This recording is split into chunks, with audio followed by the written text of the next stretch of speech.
చాలామందికి వస్తాయి. దీనివల్ల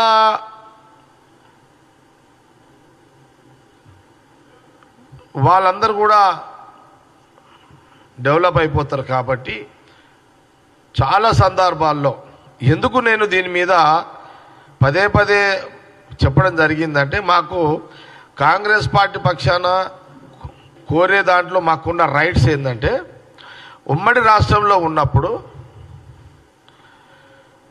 ఆ రోజు ఎట్లయితే ఐఐటి ఆ రోజు సోనియా గాంధీ గారు యూపీఏ గవర్నమెంట్లో మన్మోహన్ సింగ్ గారు, రాజశేఖర రెడ్డి గారు ఆ రోజు ముఖ్యమంత్రిగా ఐఐటి కంది హైదరాబాద్ సంగారెడ్డిలో ఏ రకంగా అయితే తీసుకురావడం జరిగిందో ఐఐటిని, అదే రకంగా ఐటీఐఆర్ కూడా హైదరాబాద్కు మంజూరు చేయాలని విభజన కంటే ముందు యూపీఏ గవర్నమెంట్లో జరిగిన చర్చలు, ప్రయత్నాలు చివరి దశలో అది రాలేకపోయింది.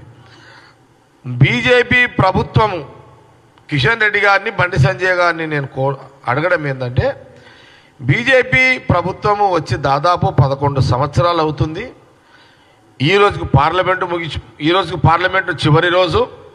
కానీ బండి సంజయ్ గారు, కిషన్ రెడ్డి గారు సెంట్రల్ మినిస్టర్లు హైదరాబాద్ తెలంగాణకు ఐటీఐఆర్ని తీసుకురావాలని మీరు ప్రధానమంత్రి గారితో మాట్లాడిన సందర్భము లేదు. పార్లమెంట్లో చర్చకు తీసుకొచ్చే ప్రయత్నాలు చేయలేదు. మీ ప్రభుత్వంలో తెలంగాణ రిప్రజెంటేటివ్గా మీరు సెంట్రల్ మినిస్టర్లు ఉన్నా దాదాపు 8 మంది ఎంపీలు ఉన్నారు. 8 మంది బీజేపీ ఎంపీలు ఉన్నారు. అందులో నుంచే 2 సెంట్రల్ మినిస్టర్లు. మీరు తెలంగాణ ప్రజల యువత కోసము ఆ రోజు యూపీఏ గవర్నమెంట్, కాంగ్రెస్ గవర్నమెంట్లో హైదరాబాద్కి ఇవ్వాలనే ప్రతిపాదనలను మీరు మంజూరు చేసుకొని తీసుకొచ్చే ప్రయత్నము 11 ఏళ్లలో, ఆ 10 ఏళ్ళు పోయినాయి. ఈ ఒక 1 ఇయర్ కూడా ఇక గడిచిపోవచ్చింది. దీని మీద సూటిగా మీకు అడుగుతున్నాం, మీకు ఇంకా 4 సంవత్సరాల సమయం ఉంది. ఈ 4 సంవత్సరాల లోపు ఐటీఐఆర్ని మీరు హైదరాబాద్ కేంద్రంగా తీసుకురావాలని కాంగ్రెస్ పార్టీ పక్షాన మేము డిమాండ్ చేస్తున్నాం. మమ్మల్ని మీరు ప్రశ్నించే హక్కు మీకు లేదు. మమ్మల్ని విమర్శించే కాంగ్రెస్ గవర్నమెంట్ని విమర్శించే హక్కు మీకు లేదు. నేను అట్లనే కేసీఆర్ గారు, ప్రతిపక్ష నాయకుడు, మాజీ ముఖ్యమంత్రి గారు కూడా అడుగుతున్నా, ఏమడుగుతున్నా, మీ 9.5-10 ఏళ్ల కాలంలో ఈ ఐటీఐఆర్ గురించి మీరు కూడా ఎప్పుడు కూడా ప్రస్తావన తీసుకురాకపోవడం దురదృష్టకరము. ఆ రోజు ఐటీ మినిస్టర్ కేటీఆర్ గారు కానీ, కీలక పొజిషన్ హరీష్ రావు గారు కానీ ఈరోజు చాలా పెద్ద మాటలు కాంగ్రెస్ గవర్నమెంట్ విమర్శిస్తున్నారు.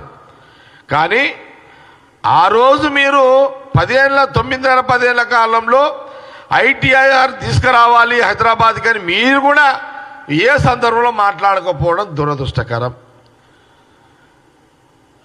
మీరు 2-3 సందర్భాల్లో బీజేపీ ప్రభుత్వానికి సానుకూలంగా ఓటేసిరు. ఒకటి, రాష్ట్రపతి ఎన్నికప్పుడు మీరు బీజేపీ కోరిన వెంటనే మీరు ఓటేసిరు, మీ ఎంపీలు, బీఆర్ఎస్ ఎంపీలు. ఉపరాష్ట్రపతి వెంకయ్యనాయుడు గారికి ఓటేసిరు బీజేపీకి. మీరు ఓట్ల రద్దు 1000 రూపాయల ఓట్లు రద్దప్పుడు మీరు మోడీ గారికి బీజేపీకి ఓటేసిరు, మీరు సమర్థించారు. నల్ల చట్టాలు తీసుకొచ్చినప్పుడు మీ ఎంపీలు కేసీఆర్ గారు మీరు బీజేపీ ప్రభుత్వాన్ని సమర్థించారు. కానీ ఏ రోజు కూడా ఐటీఐఆర్ హైదరాబాద్కి తీసుకురావాలి, తెలంగాణ యువతకు ఐటీఐఆర్ ఉద్యోగ అవకాశాలు కల్పించాలి, డైరెక్ట్గా 15 లక్షల మందికి ఉద్యోగాలు, ఇండైరెక్ట్గా 35 లక్షల మందికి ఉపాధి దొరుకుతుంది అనే ఆలోచన చేయకపోవడము చాలా దురదృష్టకరం, బాధాకరం.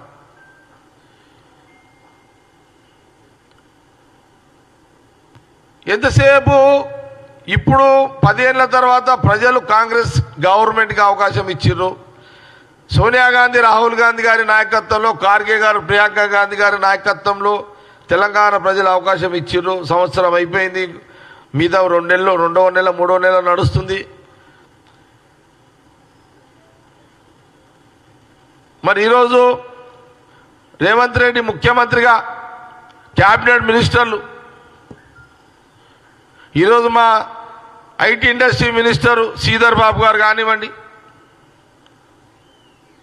సీఎం గారు కానివ్వండి, ఎంటైర్ క్యాబినెట్ మినిస్టర్లు అందరూ కూడా ఇండస్ట్రియల్ డెవలప్మెంట్కి సంబంధించి ఎంప్లాయ్మెంట్ పెరుగుతుందనే దాని మీద కూడా ఈ 1 ఇయర్లో ఎంతో ముందుకు అభివృద్ధిలో ముందుకు తీసుకే ప్రయత్నంలో పోవడం జరుగుతున్నది. కానీ మేమే అడిగేది ఒకటే, బండి సంజయ్ గారిని, కిషన్ రెడ్డి గారిని అడిగేది ఒకటే, ఐటీఐఆర్ని హైదరాబాద్ తెలంగాణకు శాంక్షన్ మోడీగా నొప్పించి తెలంగాణ హైదరాబాద్ తీసుకొచ్చే దమ్ము బండి సంజయ్ గారికి, కిషన్ రెడ్డి గారికి ఉందా? ఆ దమ్ము, ఆ ధైర్యము, ఆ గట్స్ మీకు ఉన్నాయా? మీరు హైదరాబాదులో కూర్చొని కాంగ్రెస్ గవర్నమెంట్ను, కాంగ్రెస్ పార్టీని,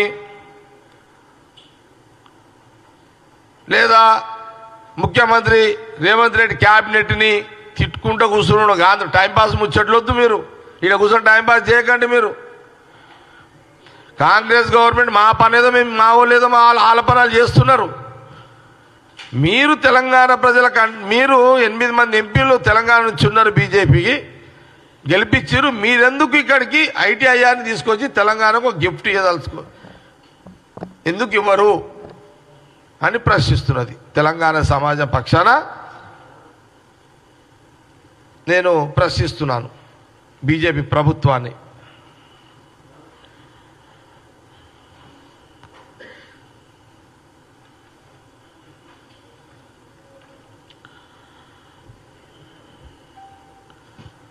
మీకు సమయం కూడా ఇంకా 4 సంవత్సరాలే.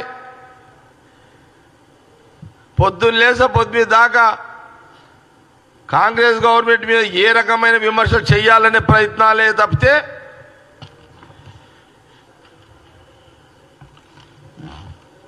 మీరు ఢిల్లీ నుంచి సీట్ తీసుకొచ్చేది గుండు శూన్యం, ఏం లేదు. చెప్పండి.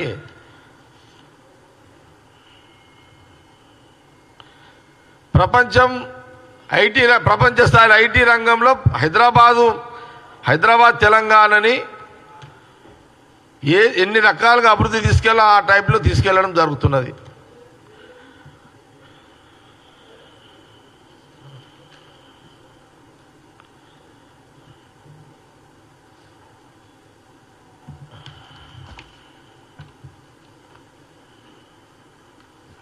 అందుకే సూటిగా ప్రశ్న ఒకటే,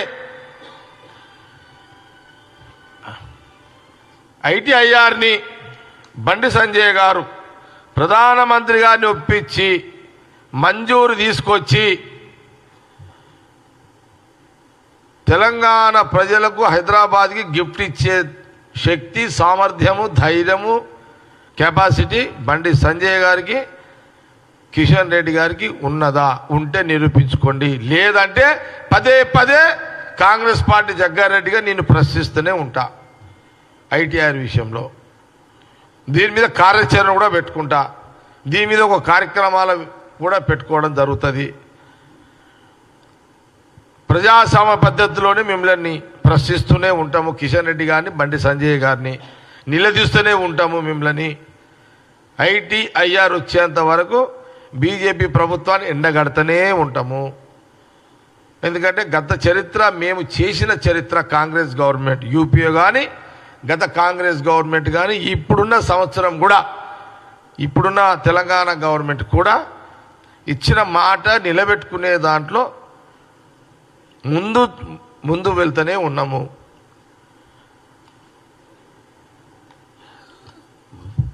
కాబట్టి ఇది మీడియా ద్వారా బీజేపీ ప్రభుత్వాన్ని నేను ప్రశ్నించడం జరుగుతుంది.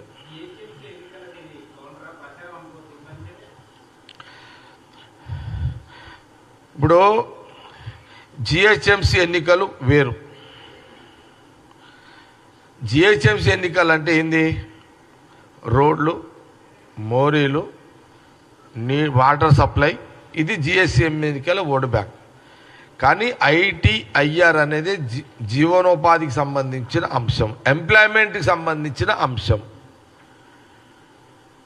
ఈ ఐటీఐఆర్ రావడం వల్ల 15 లక్షల మందికి డైరెక్ట్గా, 35 లక్షల మందికి ఇండైరెక్ట్గా ఉద్యోగ అవకాశాలు, ఉద్యోగ భద్రత ఉంటుంది అనే దాంట్లోనే ఐటీఐఆర్ తీసుకురావాలని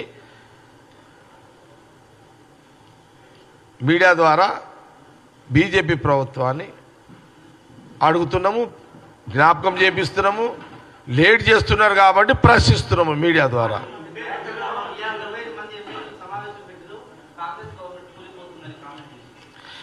ఇప్పుడు అదే అంటున్నా, ఎవరది? ఇప్పుడు దయాకర్ రావు మా ఎమ్మెల్యేల గురించి మాట్లాడినా, నేను ఒకటే అడుగుతున్నా, బీజేపీ అయినా సరే,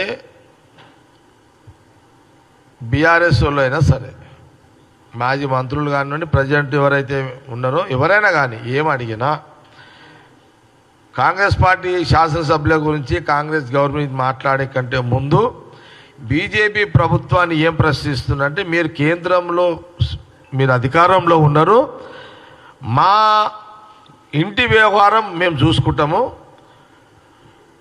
మీరు చేయాల్సిన పనులు చేసి పెట్టుండి. మీ బీజేపీ ప్రభుత్వం ద్వారా హైదరాబాద్కి ఐటీఐఆర్ తీసుకొచ్చి మీ యొక్క మగతనం చూపెట్టండి. అంతేగాని కాంగ్రెస్ ఎమ్మెల్యేలు ఆడవండుకున్నారు, కాంగ్రెస్ ఎమ్మెల్యేలు ఆడ డిన్నర్ చేస్తున్నారు, కాంగ్రెస్ ఎమ్మెల్యేలు ఆడ ఫంక్షన్ చేస్తున్నారు. ఇది కాదు సెంట్రల్ బీజేపీ పని, అపోజిషన్ పార్టీ పని. ప్రజలు ఇబ్బందులు పడుతుంటే ప్రభుత్వం దృష్టికి తీసుకురండి, ముఖ్యమంత్రిని అడగండి, ముఖ్యమంత్రిని అపాయింట్మెంట్ అడగండి, సమస్యలు పరిష్కరించండి. కానీ కాంగ్రెస్ ఎమ్మెల్యేలు ఏడవనుకుంటే ఏడ కూర్చుంటే మీకెందుకయ్యా?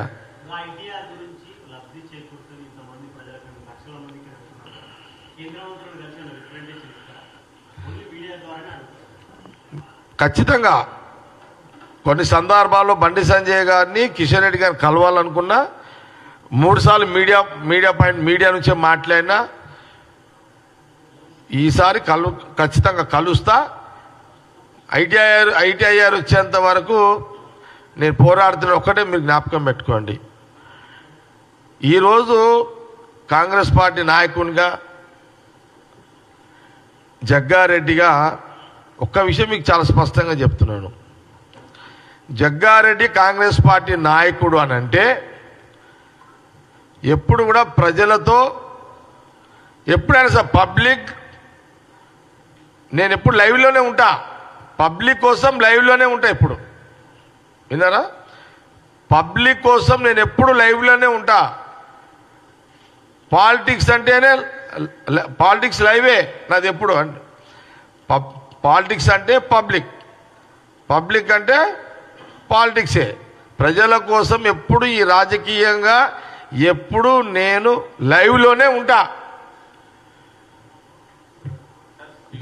ప్రతిదీ కూడా అడుగుతూనే ఉంటా. మా ప్రభుత్వం ఏం చేస్తుంది అని అబ్జర్వేషన్ చేసుకుంటూ, కేంద్ర ప్రభుత్వం బీజేపీ ఏమి ఇయ్యాలో అని అడుగుతూ, ప్రతిపక్షాలు ఏదన్నా అపనిందలు కాంగ్రెస్ గవర్నమెంట్ ఏదైనా మాట్లాడుతుంటే వాళ్ళ కౌంటర్గా అటాక్ చేస్తూ, నేనెప్పుడు ప్రజల కోసము రాజకీయంగా లైవ్లోనే ఉంటా. రాష్ట్ర రాజకీయాల్లో లైవ్లోనే ఉంటా. ఒకటి, ఇది ఈనాడు నుంచి కాదు, ఇది నేను కౌన్సిలర్గా ఉన్నప్పుడు, మున్సిపల్ చైర్మన్గా ఉన్నప్పుడు కూడా లైవ్లోనే ఉన్నా. ఎమ్మెల్యేగా 2004 తర్వాత నేను శాసనసభగా ఎన్నికైన తర్వాత సంగారెడ్డి నియోజకవర్గంతో పాటు ఉమ్మడి జిల్లా రాజకీయాల్లో కూడా లైవ్లోనే ఉన్నా. ప్రజలు, రాజకీయము, లైవ్. జగ్గారెడ్డి లైన్ ఇదే ఉంటుంది. ఇక నేను గెలిచినా ఓడిపోయినా ప్రజల కోసం రాజకీయంగా ఎప్పుడు లైవ్లోనే రాష్ట్ర రాజకీయాల్లో ఉంటూనే ఉంటా. నాకు ఈ పోస్టు ఆ పోస్టు నాకు పోస్టులతో సంబంధం ఉండదు. నాకు ఇక జగ్గారెడ్డిగా ప్రజల కోసము రాజకీయంగా రాష్ట్ర రాజకీయాల్లో నేను ఎప్పుడూ లైవ్లోనే ఉంటా. కాబట్టి అందుకే ఈరోజు ITIR గురించి మళ్ళా దాదాపు నేను 7 నెలల తర్వాత మళ్ళీ 3 సార్లు ఇప్పటికి ప్రెస్ మీట్ పెట్టి బండి సంజయ్ గారిని కిషన్ రెడ్డి గారిని మీడియా ద్వారా రిక్వెస్ట్ చేస్తూనే ఉన్నా. ఇప్పుడు కూడా వారికి రిక్వెస్ట్ చేస్తున్నా కాబట్టి ప్రజా సమస్యల మీద రాజకీయంగా రాష్ట్ర రాజకీయాలు ఉంటా. కాబట్టి ఇది ఈ ITIR అనేది వచ్చేంత వరకు నేను బండి సంజయ్ గారిని కిషన్ రెడ్డి గారిని నిద్రపోకుండా ఎమ్మడబడుతూనే ఉంటా వాళ్ళు ఎమ్మడి.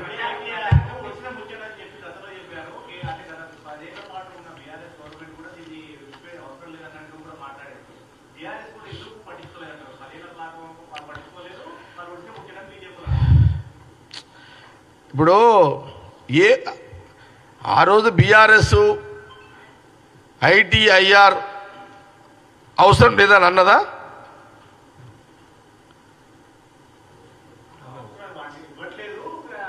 నేనేమంటున్నానంటే ITIR అప్పుడు BRS బీజేపీ వాళ్ళు అవసరం లేదు. ఇప్పుడు బీజేపీ వాళ్ళు ఇస్తలేరు అనుకో, BRS కేసీఆర్ గారిని KTR గారిని హరీష్ రావు గారిని ఏమడుగుతున్నా, మీరు 4-5 సార్లు వాళ్ళకు ఓటేసారు కదా, రాష్ట్రపతికి ఉపరాష్ట్రపతికి ఓట్లు రద్దప్పుడు మళ్ళీ మీరు నల్ల చట్టాలప్పుడు ఇవన్నీ ఓట్లు వేసారు కదా వాళ్ళకు. మీ ఎంపీలు BRS ఎంపీలు వేసారు కదా. మరి ఈ ఓట్లు మీరు వేసేటప్పుడు వాళ్ళు వద్దని లేదు, వాళ్ళు మిమ్మల్ని మీ ఎమ్మడివాడు వేయించుకున్నారు. మరి ఆ ఓట్లు వేసేటప్పుడైనా మాకు ITIR ఇవ్వండి అని మీరు ఎందుకు ప్రధానమంత్రిని అడగలేదు? అంటే మీ సొంత ఎజెండా పెట్టుకొని ఓట్లు వేసినట్ట. అంటే రాష్ట్ర ప్రజలు చదువుకున్న వాళ్ళ కోసము ఉద్యోగాల అవకాశాలు ఇప్పించాలి, ITIR తీసుకురావాలని ఆ రోజు వాళ్ళు ఈ ఆలోచన చేయకపోవడం నిజంగా దురదృష్టకరం. కానీ సరే, ఇప్పుడు BRS లేదప్పా, అది వాళ్ళ పని ఒడిచిపోయింది. ఇప్పుడు అపోజిషన్ పార్టీలు ఉన్నారు, వదిలేండి వాళ్ళని. ప్రస్తుతానికి ఇప్పుడు లేరు వాళ్ళ ఫీల్డ్లో, కథం ఇప్పుడు వదిలేయండి. కానీ ఇప్పుడు సెంట్రల్లో బీజేపీ గవర్నమెంట్ ఉన్నది, ఇక్కడ 8 మంది ఎంపీలు తెలంగాణలో ఉన్నారు. పొద్దున్న లేస్తే రాత్రి వరకు కాంగ్రెస్ గవర్నమెంట్ మీద ఎట్లా బురద జల్లాలో చూస్తున్నారు కదా. మీరు ITIR తీసుకొచ్చి మీరు మాట్లాడండి మాతోటి. మేము IIT ఇచ్చినాం, అప్పుడు నువ్వు ITIR తీసుకొచ్చి బండి సంజయ్ కిషన్ రెడ్డి గారు మాట్లాడాలి. అప్పటిదాకా మీరు కాంగ్రెస్ గవర్నమెంట్ విమర్శిస్తే దానికి విలువ ఉండదు. బీజేపీ నాయకుల సెంట్రల్ మినిస్టర్ల మాటలకు విలువ ఉండదు అని కాంగ్రెస్ పార్టీ చాలా స్పష్టంగా తెలియజేస్తుంది.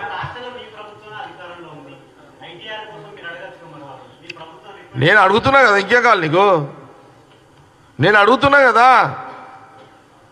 నేను కాంగ్రెస్ పార్టీ పక్షాననే కాంగ్రెస్ పార్టీ నాయకుడుగానే అడుగుతున్నా. నేను అడుగుతున్నానంటే కాంగ్రెస్ గవర్నమెంట్ అడిగినట్టే, కాంగ్రెస్ పార్టీ అడిగినట్టే.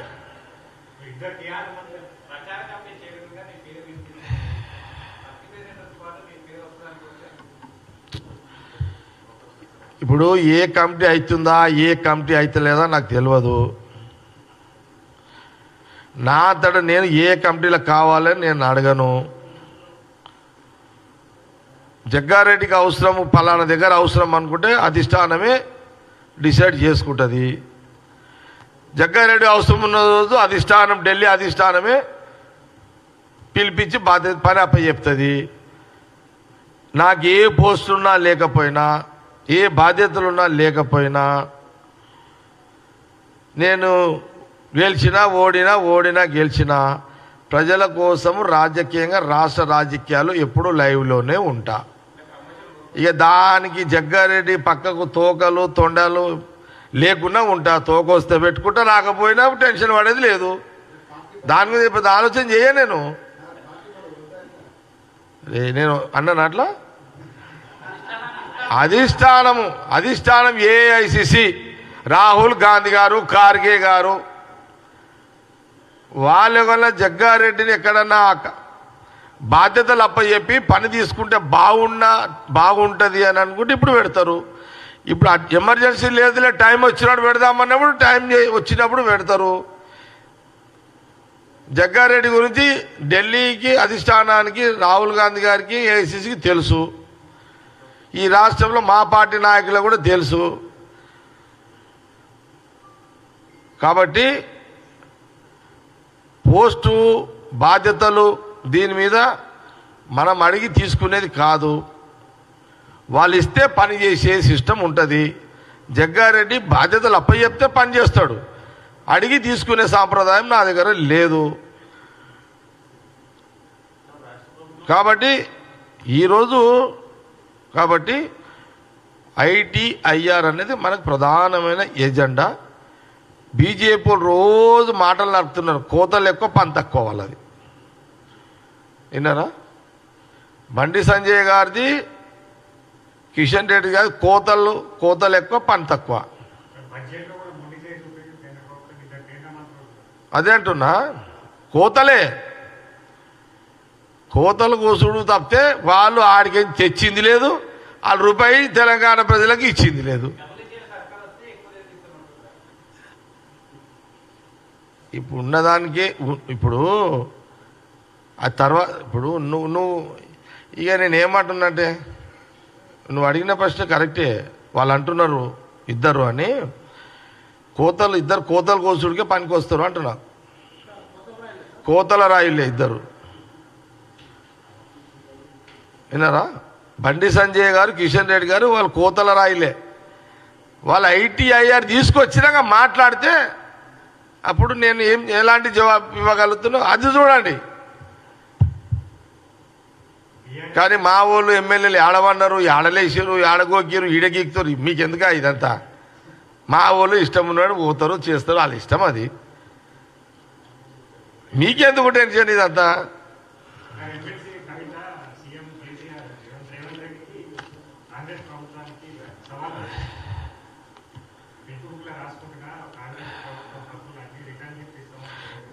ఇట్లా చేసి మీరు కవితనా ఏమన్నది? కవిత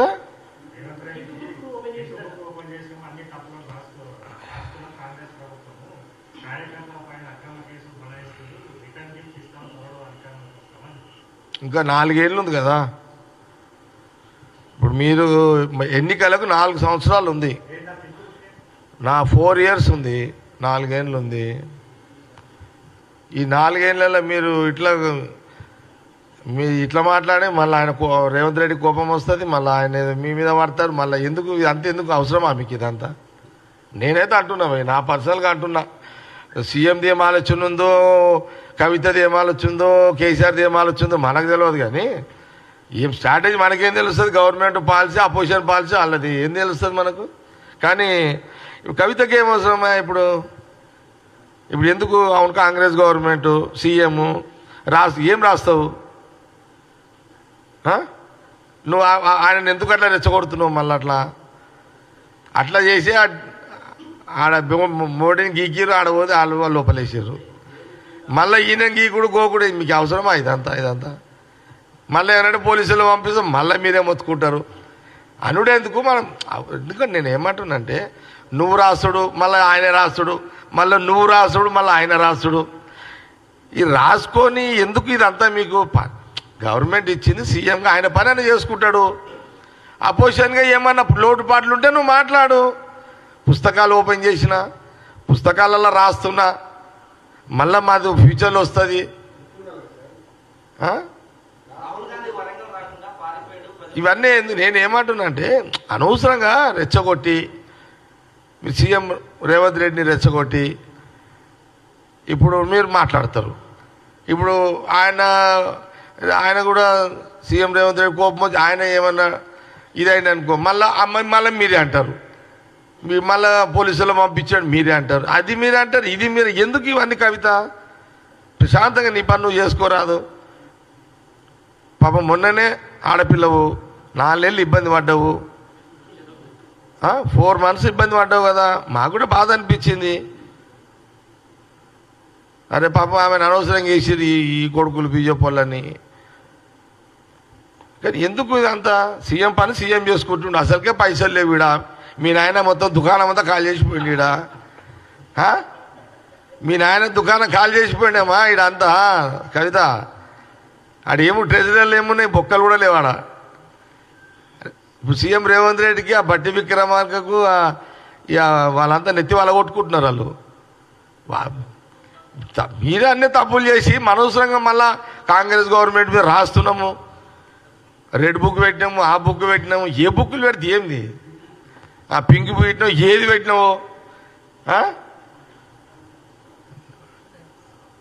మళ్ళా నువ్వు ఇంకా 4 ఎలక్షన్ చాలా టైం ఉంది కదా.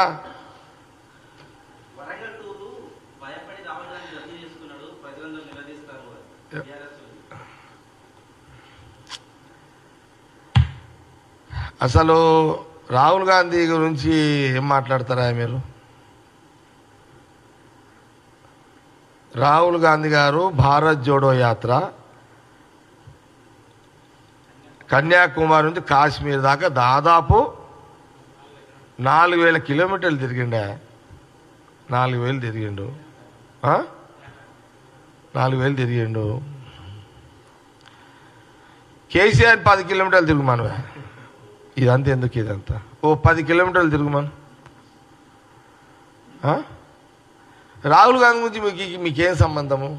రాహుల్ గాంధీ గారి రాజకీయం అక్కడెక్కడో ఉంటుంది. ఆయన ఒక దేశ జాతీయ నాయకుడు, మహానుభావుడు, పెద్ద నాయకుడు. ఆయన పర్సనాలిటీ పెద్దది, మీ పర్సనాలిటీ చిన్నది. రాజకీయంగా మీరు మాట్లాడండి, కానీ వరంగల్కి రాహుల్ గాంధీ రానికి భయపడతాడు.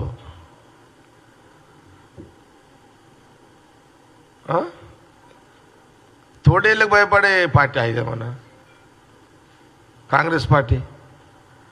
కాబట్టి మనం మాట్లాడేటప్పుడు ఎవరైనా సరే మనం మాట్లాడేది కరెక్ట్గా రాంగా చెక్ చేసుకోండి. రాజకీయపరమైన ప్రజల కోసం రాజకీయంగా మీరు నాకు మాట్లాడు, మీ ఉనికి కాపాడుకోవడానికి మీరు మాట్లాడు తప్పు మేము అనము. కానీ రాహుల్ గాంధీ గారి గురించి మాట్లాడేటప్పుడు కొద్దిగా ఆచి చూచి ఏది మాట్లాడాలి, ఏది మాట్లాడొద్దు మాట్లాడండి. కాబట్టి బీజేపీ నాయకుల బండి సంజయ్ గారు, కిషన్ రెడ్డి గారు మీడియా ద్వారా మళ్ళొక్కసారి మీకు రిక్వెస్ట్ చేస్తున్నా, ఐటీఐఆర్ని ప్రధానమంత్రిని ఒప్పించి మెప్పించి మంజూరు చేసి శంకుస్థాపన చేసి పనులు ప్రారంభించాలని మనవి కోరుతూ, మీరు మంజూరు తెచ్చేంత వరకు మీడియా ద్వారా ఒకసారి మీ అపాయింట్మెంట్ తీసుకొని పర్సనల్గా కలిసి మీకు రిప్రజెంటేషన్ కూడా తప్పకుండా ఇవ్వడం జరుగుతుందన్నమాట తెలియజేస్తూ ధన్యవాదాలు.